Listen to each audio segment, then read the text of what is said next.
Bismillahirrahmanirrahim. Assalamualaikum warahmatullahi wabarakatuh. Perkenalkan, nama saya Aifarihatul Hasanah. Di sini saya akan memenuhi tugas mata kuliah Psikologi Perkembangan, yang mana di sini saya ditugaskan untuk membahas tentang psikologi perkembangan masa kanak-kanak tengah. Baiklah, untuk mempersingkat waktu, kita langsung saja masuk pada materinya. Membahas tentang psikologi perkembangan masa kanak-kanak tengah. Dari kapan sih mulai disebut masa kanak-kanak tengah itu? Masa kanak-kanak tengah itu dimulai dari 6 sampai 10 tahun, dan ada yang bilang 6 sampai 11 tahun. Nah, dasar-dasar teori yang akan saya bahas di sini adalah yang pertama, bagaimana karakteristik anak pada fase ini, yang kedua, bagaimana pengaruh kedekatan anak pada keluarga terhadap perkembangan psikososial, dan ketiga, bagaimana pengaruh kedekatan anak pada teman sebaya terhadap perkembangan psikososial. Baiklah, karakteristik anak usia sekolah dasar. Nah, anak-anak pada fase ini cenderung senang bermain, senang bergerak, bekerja dalam kelompok, dan senang merasakan ataupun melakukan sesuatu secara langsung. Nah, di sini peran orang tua dan guru itu sangatlah penting, karena ketika anak di fase ini senang bermain, dia akan bermain di mana saja, termasuk dia akan bermain di rumah, akan bermain di sekolah, akan bermain di rumah, akan bermain di luar rumah. Nah, ketika anak kita berada di rumah dan kita pun ada di rumah, orang tua tak usah malu untuk melibatkan diri bermain dengan anak, karena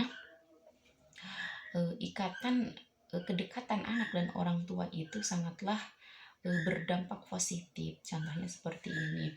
Kenapa ada anak yang tidak berani mengungkapkan sesuatu ataupun tidak berani curhat kepada orang tuanya?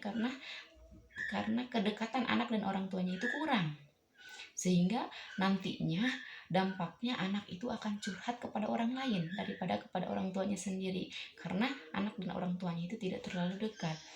Ada yang bilang katanya kalau terlalu dekat nanti anaknya nanti anaknya tidak nurut, padahal tidak seperti itu ya. Nah, kemudian anak itu suka bergerak. Kebetulan anak saya dalam fase ini ya, dan saya memperhatikan psikologisnya, itu memang dia itu tidak bisa diam. Ketika dia diam, dia menggerakkan tangannya, menulis, menggambar, dan lain sebagainya. Ketika dia berdiri, dia itu seperti menjadi seorang Ultraman. Kalaupun dia tidak mempunyai musuh, bantal guling dijadikan musuh. Itu seperti itu, dan setiap hari. Kemudian dia itu senang bekerja dalam kelompok. Akhir-akhir ini dia mempunyai geng. Dia katanya ada base camp lah, nggak tahu saya itu dari mana bahasanya. Dia mempunyai base camp dan teman-temannya begitu. Dan kemudian dia selalu ingin melakukan sesuatu secara langsung. Nah, di sini peran guru juga sangat penting. Jadi pelajaran yang ada di sekolah itu harus melibatkan mereka secara langsung ya. Seperti dalam praktek seperti dalam kalau misalkan dia menunjukkan bagaimana caranya menuangkan air ke dalam ember menuangkan air ke dalam ember dari dalam bak. Nah, dia itu harus dibawa langsung, dan dia itu senang jika dilibatkan secara langsung. Nah, selanjutnya, hubungan anak usia sekolah atau sekolah dasar dengan keluarga. Di fase ini, dunia sosial anak meluas, membuat mereka menghabiskan lebih sedikit waktu dengan orang tuanya, karena waktu dia kebanyakan di luar rumah.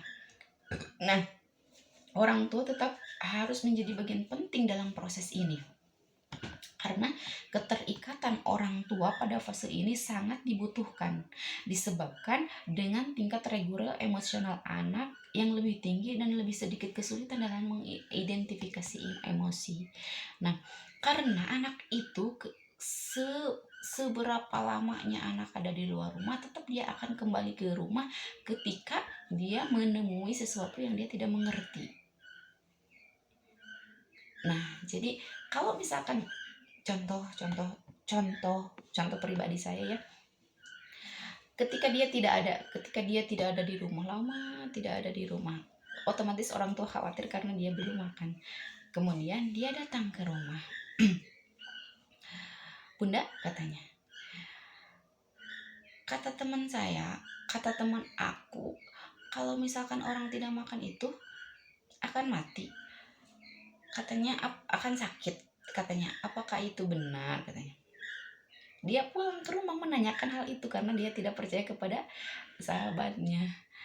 Nah, kemudian saya bilang, iya, baru dia percaya. Nah, menurut saya, hal seperti itu merupakan sebagian dari keberhasilan orang tua.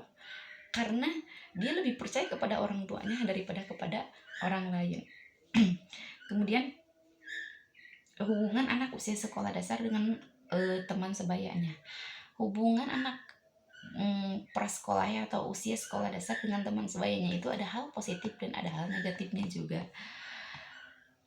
Nah, jadi di fase ini dia berinteraksi dengan teman sebaya merupakan aktivitas yang lebih banyak menyita waktu anak selama masa pertengahan di akhir anak-anaknya. Jadi dia itu lebih sering dengan temannya. Dia itu lebih sering dengan temannya. Tapi walaupun seperti itu, orang tua tetap harus terdepan. Kenapa? Karena untuk menampik dampak negatif dengan teman-temannya. Nah, kemudian di usia ini juga anak memiliki keinginan yang kuat untuk diterima sebagai anggota kelompok, sehingga periode ini sering disebut usia kelompok. Jadi ketika dia misalkan ingin masuk ke sebuah kelompok, lalu kemudian dia ditolak oleh kelompok tersebut, dia akan frustasi. Nah, ketika dia tidak mempunyai sandaran, ketika itulah peran orang tua sangat dibutuhkan. Dia akan pergi kembali dan sebisa mungkin orang tua menasehatinya dengan sebaik-baiknya. Jadi di fase ini berbeda dengan fase masa kanak-kanak awal. Ketika masa kanak-kanak awal itu dia tidak mengenal larangan. Ketika dia dilarang, dia akan semakin menjadi-jadi. Jadi kalau misalkan jangan mainin pisau, tidak boleh ada kata jangan, tapi dipindahkan, mainnya yang lain saja, pisau itu berbahaya. Nah, kalau anak di fase ini dia sudah mengerti, dia sudah tahu mana yang baik, mana yang buruk, dan tinggal kita yang menjelaskan saja. Bahkan di fase ini anak sudah harus tahu larangan.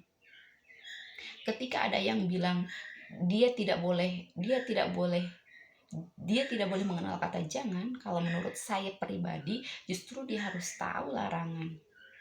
Karena di dalam Al-Quran pun Luqmanul Hakim mengatakan kepada anaknya, ya Bunda, ya la tusyrik billah itu adalah sebuah larangan, karena dia sudah mengerti. Dalam fase ini anak sudah mengerti ketika yang dilarang itu berarti sesuatu yang tidak baik, dan ketika yang diperintahkan itu adalah sesuatu yang baik. Makanya dalam fase ini menuju 7 tahun saja anak itu sudah harus diperintah untuk sholat. Itu adalah perintah. Ketika dia tahu perintah, dia juga harus tahu sebuah larangan. Nah, begitu.